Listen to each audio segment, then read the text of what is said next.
오늘 함께 묵상할 성경 말씀은 사무엘상 13장 1절에서 13절 말씀입니다. 사무엘상 13장 1절에서 13절 말씀입니다. 오늘은 13절 말씀을 읽겠습니다. 사무엘이 사울에게 이르되 왕이 망령되이 행하였도다. 왕이 하나님 여호와께서 왕에게 내린 명령을 지키지 아니하였도다. 그리하였더라면 여호와께서 이스라엘 위에 왕의 나라를 영원히 세우셨을 것이거늘. 아멘. 오늘 함께 생각할 주제는 망령된 행실입니다. 본문 사무엘상 13장에서는 위기 상황에서의 사울의 선택과 행실에 대해서 묘사하고 있습니다. 사울이 왕이 된 이후 어느 시점인지는 확실치 않습니다만 블레셋과의 전투가 있었습니다. 3,000명의 백성 중에 아들 요나단이 1,000명으로 블레셋을 공격합니다. 그리고 큰 전쟁이 일촉즉발 다가옵니다. 블레셋 사람들이 분노했고 군사를 모으는데 병거가 3만 명, 마병이 6,000명이 나와 이스라엘과 대치합니다. 이스라엘 군대 3,000명의 숫자에 비해 블레셋 군대는 해변의 모래 같았다고 표현합니다. 이스라엘 사람들은 상대가 되지 않는 전쟁에 정신을 잃습니다. 6절입니다. 이스라엘 사람들의 위급함을 보고 절박하여 굴과 숲풀과 바위 틈과 은밀한 곳과 웅덩이에 숨으며 7절입니다. 어떤 히브리 사람들은 요단을 건너 갓과 길르앗 땅으로 가되 사울은 아직 길갈에 있고 그를 따른 모든 백성은 떨더라. 아멘. 이 위기 상황에 이스라엘 사람들은 어찌할 바를 몰라 굴과 숲풀에 숨습니다. 바위 틈과 은밀한 곳, 웅덩이에 숨기도 하고 어떤 사람들은 길갈의 진영에서 이탈해 강 건너 길르앗 땅으로 도망합니다. 여기에서 사울은 일생일대 가장 큰 실수를 저지릅니다. 전쟁이 코앞에 있고 자신에게 있는 그나마의 병력이 줄어들고 있고 하나님의 뜻을 알려줘야 하는 사무엘도 도착하지 않은 상태입니다. 그리고 7일이 지납니다. 결국 사울은 자신이 직접 번제를 드립니다. 그리고 사무엘이 옵니다. 사무엘이 묻습니다. 왕이 행하신 것이 무엇입니까? 사울이 대답합니다. 백성은 흩어지고 당신은 정한 날에 오지 아니하고 블레셋과의 전투는 임박해서 부득이 제가 번제를 드렸습니다. 사무엘이 책망합니다. 13절입니다. 사무엘이 사울에게 이르되 왕이 망령되이 행하였도다. 왕이 하나님 여호와께서 왕에게 내리신 명령을 지키지 아니하였도다. 그리하였더라면 여호와께서 이스라엘 위에 왕의 나라를 영원히 세우셨을 것이거늘.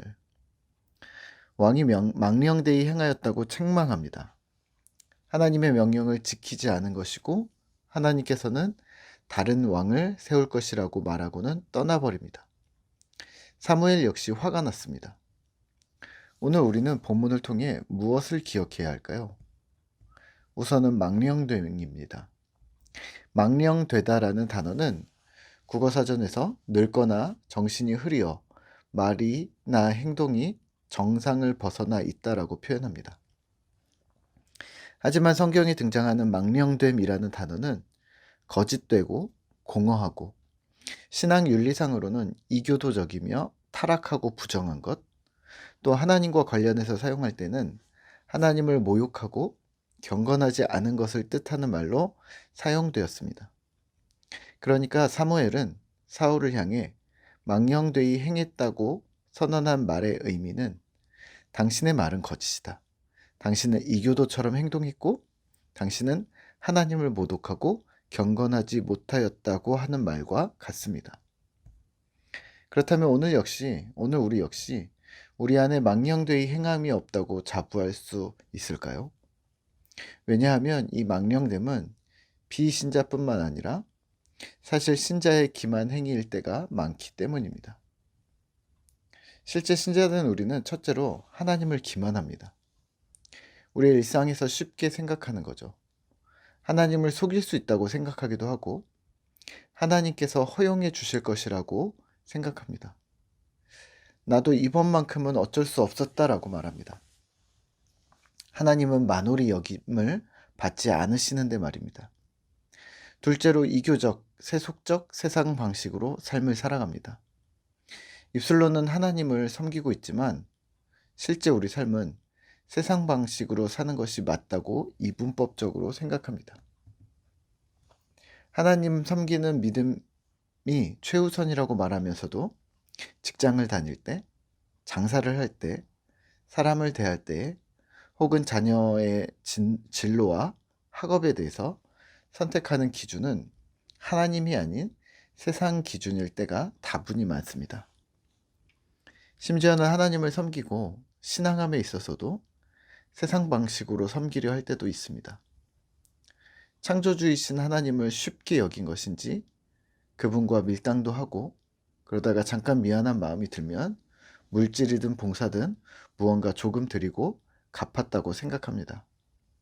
또 그러다가 금세 잊어버리고 이런 자기 중심적으로 신앙생활을 하는 것을 반복합니다.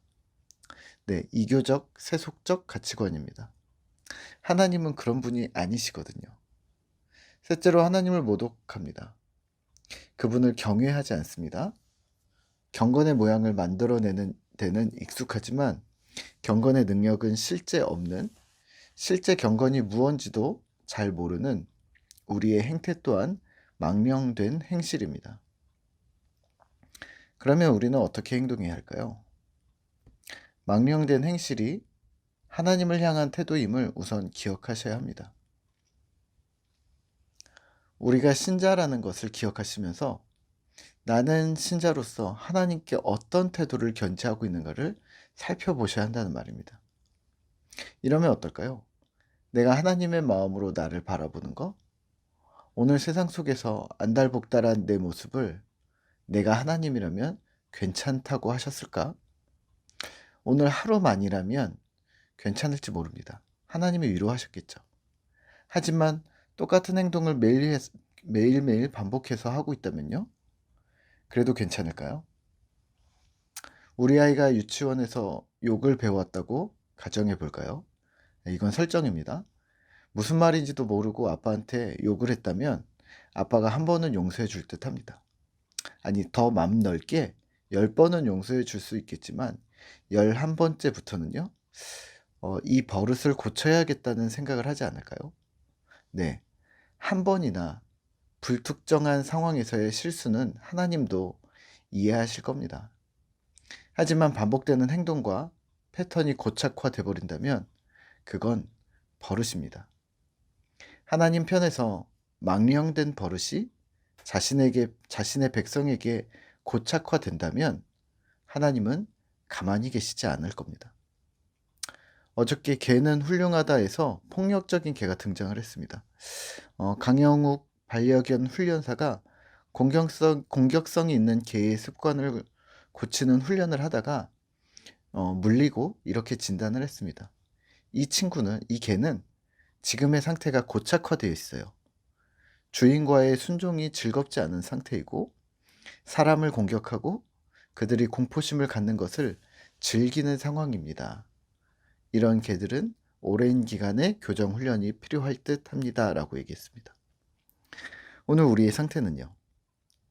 망령되고 허탄한 행실, 다시 말하면 하나님을 향해 거짓말, 세속, 경외 없음이라는 행실이 스며 있는가 점검하셔야 합니다. 하나님과의 사랑은 이 교정 훈련이 필수임을 기억하셔야 합니다. 하나님은 강아지 주인처럼 이미 마음을 열고 있는데 교정되지 않고는 온전한 그 사랑에 들어갈 수 없는 것과 같습니다. 오늘 하루 우리는 힘을 내시죠. 어떻게 하면 하나님을 더 기쁘시게 할 것인가? 나 중심이 아닌 하나님 중심으로 살 수 있는가?